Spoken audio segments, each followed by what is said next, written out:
এসে গেছি বন্ধুরা আমার উজ্জয়িনী ভ্রমণের তৃতীয় পর্ব নিয়ে।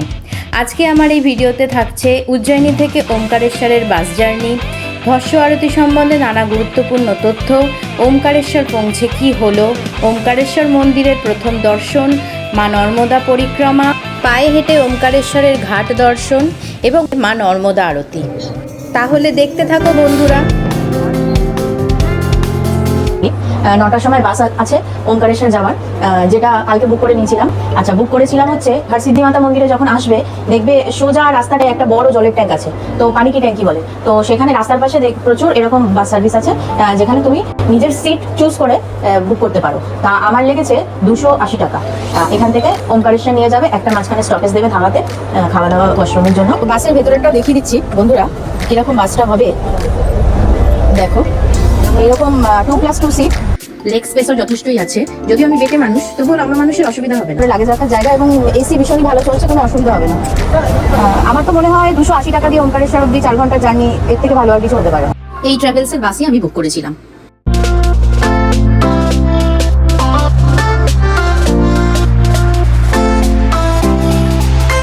হাইওয়ের পাশে এরকম একটি ধাবায় দাঁড় করায় মাত্র 10 মিনিটের জন্য টুকটাক কিছু খাওয়া দাওয়া এবং ওয়াশরুমের জন্য। এখানে ফিমেল ট্রাভেলারদের জন্য আমার টিপস নাম্বার 4, ট্রাভেল করার সময় নানা জায়গায় পাবলিক টয়লেট ইউজ করতে হয়, সব জায়গায় সেভাবে হাইজিন মেনটেন হয় না, তাই জন্য সবসময় সঙ্গে রাখবে এটা। ওমকারেশ্বরের উত্তরে অবস্থিত বিন্ধ্য পর্বতমালা, যা আমি এখন পার করছি। এটি উত্তর ও দক্ষিণ ভারতের সীমানা নির্দেশ করে। এই শহরটি নর্মদা নদী দ্বারা বিভক্ত, যা নিজেই বিন্ধ্য ও সাতপুরা পর্বতমালার মধ্যবর্তী একটি ফল্ট লাইনের মানে চ্যুতি রেখার উপর দিয়ে প্রবাহিত হয়। এর ফলে এখানে তৈরি হয়েছে একটি গভীর গিরিখাত। ছোটবেলায় ভূগোল বইতে পড়েছিলাম দুটি পশ্চিম বাহিনী নদী হলো নর্মদা ও তাপ্তি। তো আমরা ওমকারেশ্বরে দেখব সেই নর্মদা নদীকে।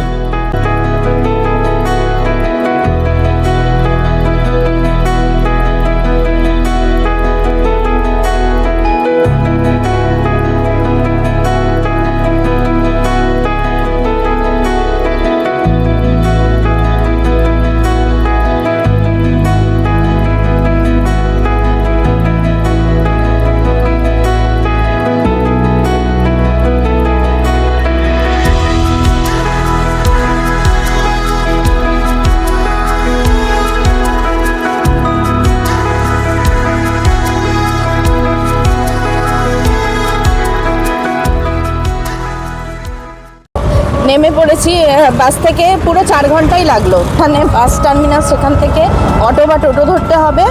ওই জনপ্রতি 20 টাকা করে নেবে ওমকারেশ্বর মন্দিরের সামনে, এবং ওখানে গিয়ে হোটেল করতে হবে। তো আমি যাচ্ছি গজানন আশ্রম। এটা হচ্ছে গজানন সংস্থান আশ্রম ওমকারেশ্বর, ধর্মশালা বলতে পারো এবং আশ্রম বলতে পারো। এখানে এসি নন এসি সব রুমই পাওয়া যায় এবং খাওয়া দাওয়ারও ব্যবস্থা আছে, কিন্তু ব্যাপারটা হচ্ছে অ্যাভেলেবেল নেই। তো সেই জন্য আমি বাইরে যাচ্ছি হোটেল দেখতে। এখানে রুম নিলাম আমি, তো রুমটা আমি দেখিয়ে দিচ্ছি। এই রুমটা পড়লো 1100 টাকা। স্প্লিট এসি আছে, আর এই একটা ডাবল বেড আছে, আর জাস্ট আয়না, এই বেসিক, আর টয়লেট চলছে। এই যে হোটেল কাঞ্চন, রুমস অ্যাভেলেবেল। এইটা হচ্ছে মেন রোড, আর এই গলিটা দিয়ে গেলেই মহাবলেশ্বর জ্যোতির্লিঙ্গ মন্দির, এবং ওখান থেকেই ওপারে ওমকারেশ্বর। পাশেই এক ধাবা থেকে 120 টাকায় লাঞ্চটা সেরে ফেললাম। এই ওপারে দেখা যাচ্ছে ওমকারেশ্বর মন্দির, আর এইখানে হচ্ছে নর্মদা নদীর ব্রিজ, আর এই নদী এখানে হয় বোটিং। আর ঠিক উল্টো দিকের এই সিঁড়ি দিয়ে ওপরে উঠে গেলেই হচ্ছে মামলেশ্বর মহাদেব মন্দির, আর ওই হচ্ছে মামলেশ্বর ব্রিজ। বোটিংয়ের কি চার্জ আছে, রেট আছে, সেটা দেখছি। क्या है भैया, बोटिंग का क्या है, प्राइस क्या है? क्या जाने का? हाँ, 50 रुपये सवारी है। परिक्रमा क्या है? परिक्रमा बंद है अभी। क्यों पानी तो क्यों बंद है? पानी भी तो ना। এই নৌকাটা ঠিক করা হলো, অনেক বার্গেনিং পরে 4টে স্পট ঘোরাবে ওরা। তো 100 টাকা করে ঠিক হলো, এটাই অ্যাকচুয়াল রেট, কিন্তু ওরা বলবে 200 টাকা 300 টাকা, হ্যাঁ না। जब बनाएंगे ना वीडियो थोड़ा आटे भी लिए आप लोग भी वेट लिख दिया ठीक है। हाँ बोलो। का दाना लिए हैं हाँ ये आप लोग भी देख सकते हैं ठीक है। अच्छा ठीक है, कोई बात नहीं। कहाँ से है आप? हम लोग सतना से हैं। सतना से। हाँ तो ओमकारेश्वर दर्शन हो गए? नहीं अभी बस जा ही रहे हैं। अच्छा आज दर्शन होगा। उज्जैन का दर्शन करके वहाँ से फिर इधर की तरफ आए। মধ্যপ্রদেশের খান্ডবা জেলাতে ওম আকৃতির দ্বীপের ওপরেই অবস্থিত ওমকারেশ্বর মন্দির। তো সেই মন্দির নর্মদা নদীর উপরেই অবস্থিত। তো নর্মদা নদী পরিক্রমায় এসেছি, দুই ভাইকে পেয়ে গেছি। তো এই যে সেই দুই ভাই, তো महाकाल जय महाकाल जय महाकाल। চারটে স্পট দেখাবে, ড্যাম দেখাবে, সঙ্গম দেখাবে, শঙ্করাচার্য মূর্তি দেখাবে এবং প্রাচীন বিষ্ণু মন্দির যেখানে আছে সেখানে, এবং যে ঘাটে বলবে সে ঘাটে ওরা নামিয়ে দেবে। আপাতত এই কথা হচ্ছে। নৌকো করে যেরকম নর্মদা পরিক্রমা করা যায়, সেরকম পায়ে হেঁটেও অনেকে নর্মদা পরিক্রমা করে থাকেন। সেই রাস্তাটা হচ্ছে ওই যে দূরে দেখা যাচ্ছে নর্মদা পরিক্রমার রাস্তা। এটা হচ্ছে মামলেশ্বর ব্রিজ। ওমকারেশ্বর থেকে মামলেশ্বর যাওয়ার এই ব্রিজটা দিয়ে পায়ে হেঁটে পার করতে হবে, যেতে হবে। আর এই ব্রিজটা পার করে সামনে হচ্ছে ওমকারেশ্বর।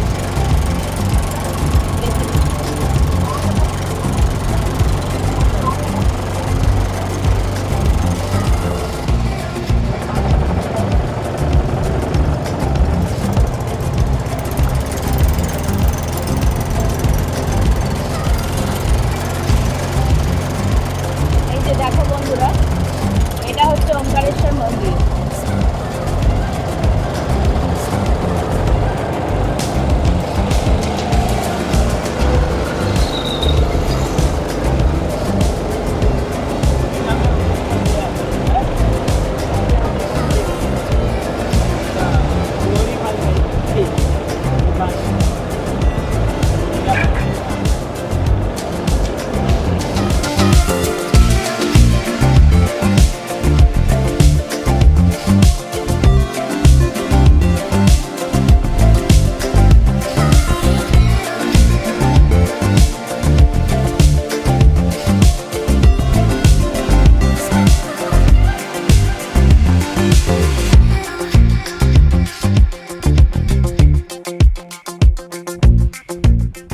এই দেখো ওই দূরে দেখা যাচ্ছে শঙ্করাচার্য মূর্তি।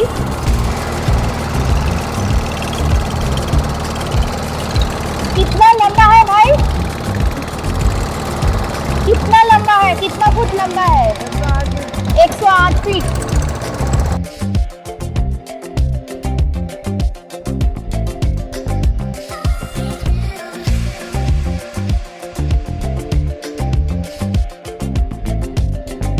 বন্ধুরা, তো এইটা সঙ্গম, এখানে হচ্ছে নর্মদা আর কাবেরী নদীর মিলনস্থল। তো এখানটা হচ্ছে সঙ্গম, আর ওদিকে ড্যাম।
এসেছি নর্মদা পরিক্রমা করে। আমার পিছনেই এই যে ওমকারেশ্বর মন্দির, আর এই পারে যে আমি যে ঘাটটায় দাঁড়িয়ে আছি এটা হচ্ছে গোমুখ ঘাট। তো গোমুখ ঘাট থেকেও তোমরা নৌকো ধরতে পারো, আবার ব্রহ্মপুরী ঘাট থেকেও নৌকো ধরতে পারো। তো আমি এখন ব্রহ্মপুরী ঘাটে যাব, তো ওখানে আরতি হয়, এই ঘাটেও আরতি হয়। তো হাঁটতে হাঁটতে ব্রহ্মপুরী ঘাটে গিয়ে কিছুটা সময় কাটিয়ে ফিরবো। তো দেখো পিছনের পরিবেশটা কত সুন্দর লাগছে। এই হচ্ছে মা নর্মদা, ওই হচ্ছে ব্রিজ, ওই হচ্ছে মামলেশ্বর ব্রিজ।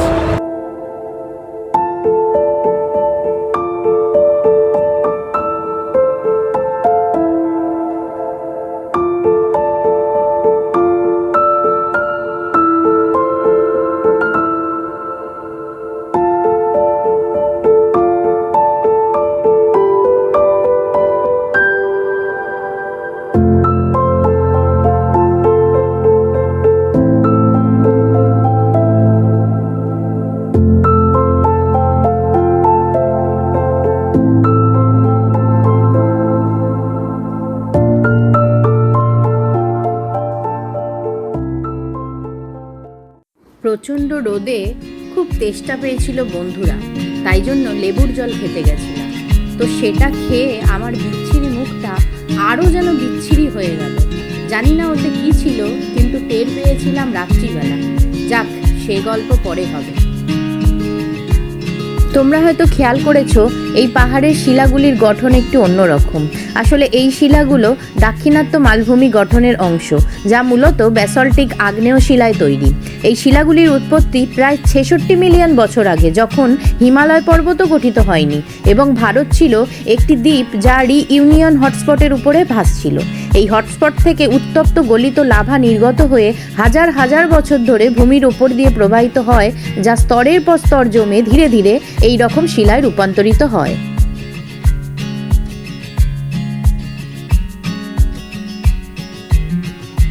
বন্ধুরা, ওমকারেশ্বরের বিখ্যাত মাওয়া কুলফি খেতে খেতে এখন আমি হাঁটছি ব্রহ্মপুরী ঘাটের দিকে। ওখানে আরতি হবে, তো দেখব। তো রাস্তার পাশে আমি সিঁড়ি দিয়ে ওপর দিয়ে উঠে এলাম গোমুখ ঘাট থেকে। তো রাস্তার পাশে দেখছো অনেক দোকান এবং নানা রকমের নানা কিছুর দোকান। তো তোমরা হাঁটতে হাঁটতে কেনাকাটাটাও সেরে ফেলতে পারো। দেখো, এই রাস্তাটায় হাঁটতে খুব ভালো লাগবে। চতুর্দিকে দোকান।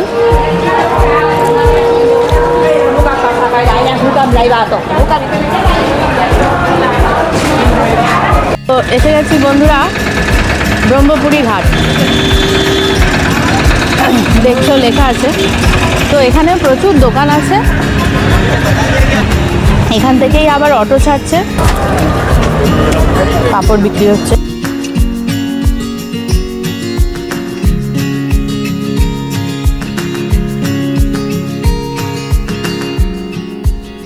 এই হলো ব্রহ্মপুরী ঘাট। ওই দূরে দেখা যাচ্ছে নর্মদা বাঁধ। একটা তথ্য দিয়ে রাখি, নর্মদা নদীতে যে পাথরই তুমি পাবে তাই কিন্তু শিব। তাকে বলা হয় নর্মদেশ্বর শিব, এবং এই নর্মদেশ্বর শিবকেই বাড়িতে গৃহস্থরা পুজো করার বিধি আছে। তো এখানে তুমি সমস্ত দোকানে সেই শিবলিঙ্গ পাবে, যা এই নদী থেকেই তোলা হয়েছে। যখন নৌকো ভ্রমণ করছিলাম তখন থেকেই সাইরেন বাজছিল। তোমরা শুনতে পাচ্ছ ড্যামে সাইরেন বাজছে, তার মানে ড্যাম থেকে জল ছাড়া হচ্ছে। এবার আর নৌকো ভ্রমণ হবে না। ওই দূরে দেখো নৌকোগুলো সব পার্ক করে রাখা আছে, এবং জলের দিকে দেখলে বুঝতে পারবে জল কীরকম আস্তে আস্তে বাড়ছে।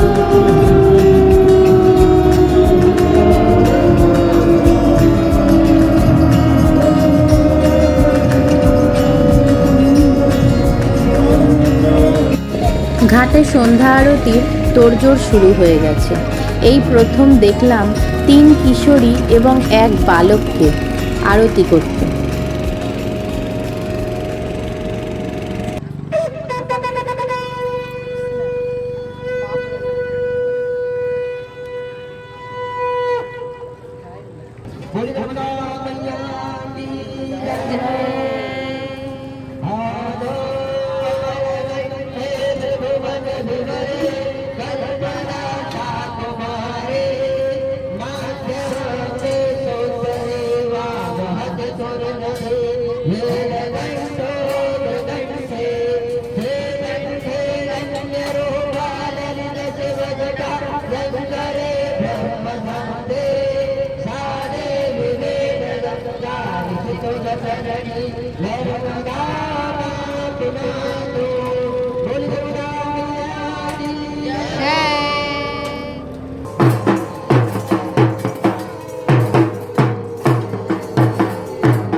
सर्वे भद्राणि पश्यन्तु मा कश्चित् दुःखभाग् भवेत्। ॐ शान्ति शान्ति शान्ति। बोले नर्मदा मैया की जय भगवान की जय भगवान की जय नर्मदा मैया की जय धर्म की जय हो धर्म की जय हो अधर्म का प्राणियों में बीस लगा सनातन वैदिक धर्म की गौ माता की धरती माता की धरती माता की माता की भारत माता की आदि गुरु शंकराचार्य महाराज की जय हो श्री गजानंद महाराज की जय हो नमः पार्वती पते हर हर महादेव कालों के काल की जय जय के काल की जय हो महाकाल की हर हर महादेव महादेव यही संकल्प सर्वदा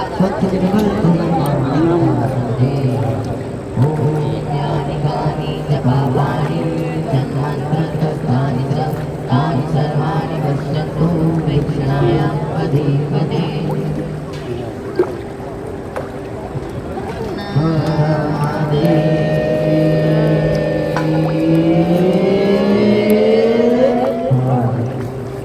संत बड़े परमार्थी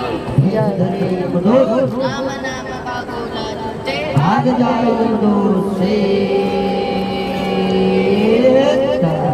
बाबा बाबा सब कहे माई कहे तो मेरे बाबा के दरबार में माई कहे तो नारायण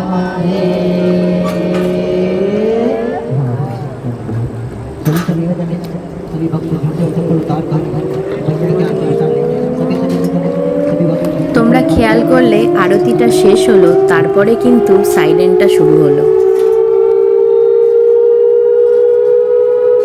হরিদ্বারে গঙ্গা আরতি দেখেছি, ঋষিকেশে দেখেছি, বেনারসেও দেখেছি, উজ্জয়িনী এসে শিপ্রা আরতিও দেখলাম। কিন্তু আজকের এই জাঁকজমকহীন, আড়ম্বরহীন, ঢোল তাশা বাদ্যহীন নর্মদা আরতি 4 দেব শিশুর মন্ত্রোচ্চারণে মন একদম পবিত্র করে দিল। সাথে মা নর্মদার এই কলকল বাদ্যি হৃদয়কে যেন শান্তির শীতলতা এনে দিল।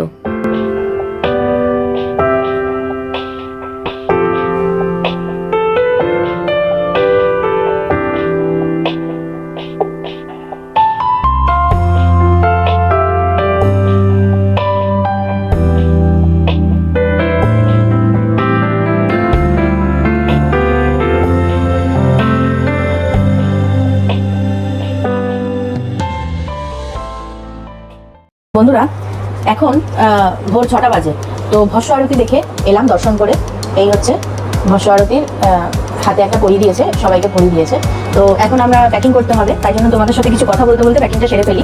প্রথমত ফোন একদমই অ্যালাউ নয়, ফোন নিয়ে যাওয়া যাবে না। ফোন যদি নিয়ে যাও তাহলে কিন্তু হ্যাপা হবে, হ্যাঁ ঝামেলা হবে, মানে ফোন জমা দাও লকারে, হ্যানা ত্যানা এইসব। আর আধার কার্ড নিয়ে আসবে অরিজিনাল, এবং ভস্য আরতির যে কাগজ যেটা তোমরা অনলাইনে বুকিং করবে সেটা হার্ড কপি নিয়ে আসবে, ঠিক আছে? হার্ড কপি লাগবে। আর অনলাইনে বুকিং যে করবে সেই ওয়েবসাইটটা আমি ডেসক্রিপশনে দিয়ে দেবো। ভস্য আরতিতে লাগবে 250 টাকা। বা 300 টাকা এরকম কিছু একটা।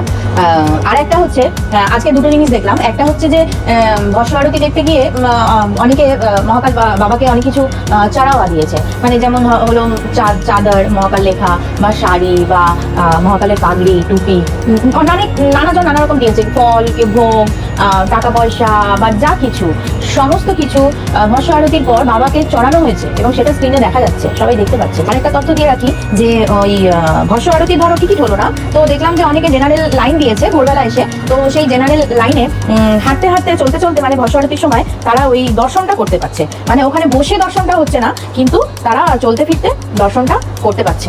তো এইভাবেও দর্শনটা করে নিতে পারো তোমরা, যদি না টিকিটের ব্যবস্থা করতে পারো।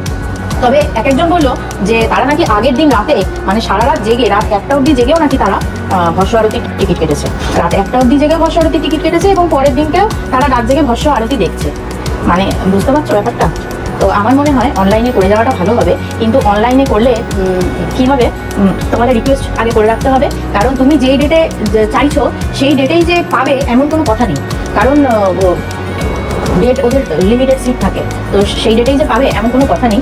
তো আমি একটা ট্রিপ করেছিলাম কি, আমি দুটো ডেটে ফেলেছিলাম, প্রথম দিন এবং সেকেন্ড দিন হিসাবে দুটো ডেট ফেলেছিলাম। তাহলে প্রথম দিন না হলেও হয়নি আমার, কিন্তু সেকেন্ড দিনেরটা হয়ে গেছে। তো এটা তোমরাও এটাকে করে দেখতে পারো, হয়ে যাবে। তো ভস্ম আরতিটা, এবং আমি বলবো মহাকাল দর্শনে এলে ভস্ম আরতি অবশ্যই দেখো, অবশ্যই। অ্যানাদার এক্সপিরিয়েন্স, মানে দারুণ দারুণ এক্সপিরিয়েন্স দেখবে। আর এই ভস্ম আরতি ভোলে বাবার শুধুমাত্র মহাকালেই হয়, সুতরাং এটা মিস করা যাবে না কিছুতেই।